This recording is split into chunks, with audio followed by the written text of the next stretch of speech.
Is it right to assume that you have not necessarily simplified the structure of L&T the way it is and was, but you have found the right man for the job? Is that right to assume? No, it's both. As I told you, that had we had one ECC and one chief executive trying to run one day building, one day road, one day railway, one day this. No. Now we have 6 of them. And each one is focusing on either highways or railways, or on the other hand only tall buildings, residential and commercial. And within that each company there are 5, 6 very focused business units. So that's a lot of simplification we have done for ECC. Otherwise this company in 2006 was about 5,000 crore. Today it is 50,000 crore. So 9-10 years it has grown 10 times. Because of simplification, finding the right management, getting the good chief executives. I think management is all about how you can make a success. What are the challenges that you think? Of course, he is also the right man, in addition to that. Right. What do you think the legacy pain points that willy-nilly that he will also inherit, given that you're handing him a complex company? Well, there are 3 things. The restructuring is a continuous process. Discovering core is a continuous process every 5 years. Technology changes, the geography changes, the way business is conducted changes. So you rediscover new core. So that's going to be every 5 years, and therefore we have 5-year strategic plan. And we have just launched 4th 5-year strategic plan last year, which will go on till 2021. And during that time, we keep rediscovering ourselves. You know, that's one, which he will have to do, and I'm sure he will do it.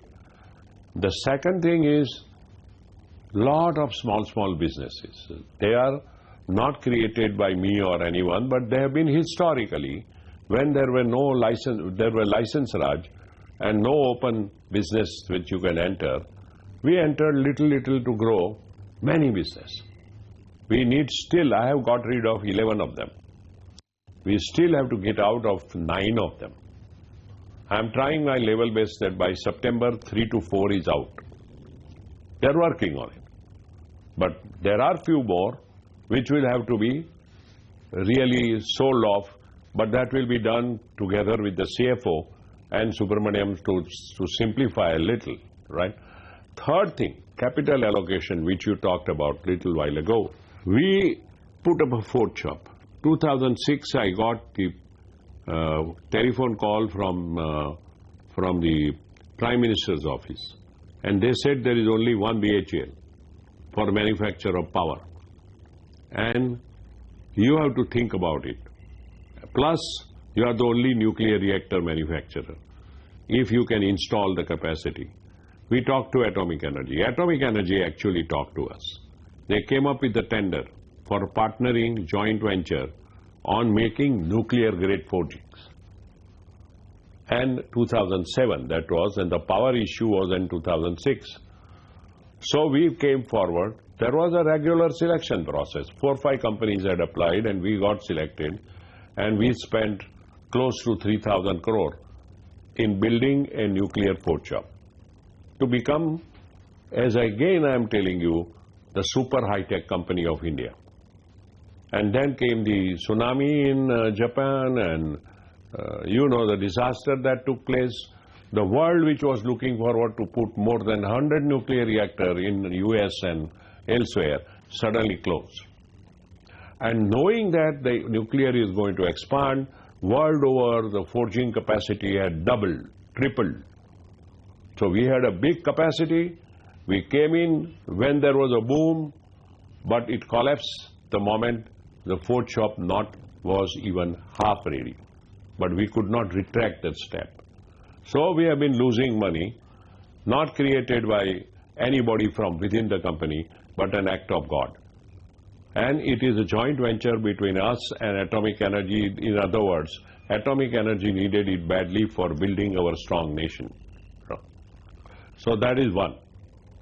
And that is the legacy which Mr. Subramaniam is going to carry, although things are going to improve from 2018. because many nuclear reactors are coming and some forging will be made here. So from virtually 20% proper utilization, it will go to 70%. To that extent, we will have no more losses. Hopefully that will happen in 2018-19. Till then, we will have to work hard on it to see how we can bring diversified forging to keep the factory going. Second is IDPL. Now, it was started before even I took over. That is where we built the first road in south, near Coimbatore. And it was also partly, in a way, distant from L&T. Possibly it would not have been, it should not have been so much distant. It should have been more closely really looked at than what we have done. But we have taken a lot of action. And by March, I would say certainly by September, it would be reorganized, restructured, where we were losing 600 to 800 crore, is going to be less than 100. So he is not going to get much burden with a lot of losses which I inherited for the last 7, 8, 10 years. That capital allocation was, you can say, being a chairman, I allocated, but it was allocated in a way 100% not strongly, you can say, supported by everyone. In the sense that everyone thought that maybe we should or we should we not. I was for one who definitely thought that we need to wait before we can run with it. But nevertheless, that is now the past. So that is two. And third is a power development, which is not losing money. So there is no let's say, liability on my successor. But that again we have put for sale, and hopefully in 3 years' time we'll be able to sell. Right now there is no buyer because the economy has not grown that well, and therefore the power need has not escalated that much. Another next 3 years, I don't think we are going to have shortage of power. So 3 years' time, I think that will get sorted out. I think once these three things are done, the L&T is going to go places, I'm telling you. And we are well on the way to recovery, well on the way. And Mr. Subramaniam is not going to go through that much pain as last 10 years have been. And even then we have fairly well done. L&T has moved its stock to 1,25,000 crores. And when I took over, the L&T stock was 5,000 crores. So you can say 24 times. So I think things have moved on. We could have done better, undoubtedly. I many times criticize myself. Self-criticism to excite you and motivate you is the best form of success.